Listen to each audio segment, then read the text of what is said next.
Қайырлы күн, құрметті достар. Мен Арман Берқалиұлы, Арманды Групп компаниясының жетекшісі.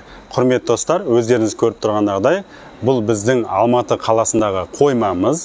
Мемлекеттік салықтарды рәсімдерден өткеннен кейін тауарлар осы қоймаға келіп түседі. Қазір көріп отқандағыдай, мына тауарлар бір келкі көп көлемдегі оптовиктердің тауарлары. Көрдіңіздер ме? Негізі кәсіпті осылай жұмыс жасаған дұрыс. Міне осылай аккуратно, еш жерін бүлінбеуге, және де мынандай қарасаңыздар ағаш палеттермен келеді. Мына енді оң жағымда тұрған бұл станоктар. Яғни станоктарды сыртынан ағаш коробкамен орап, және де қосымша скотч дайымыз, басқа да қосымша қорап дайымыз да, және осы складқа келіп, қазір бұл тауарларды біз есептеп, реттеп, клиенттерге жөнелтетін боламыз.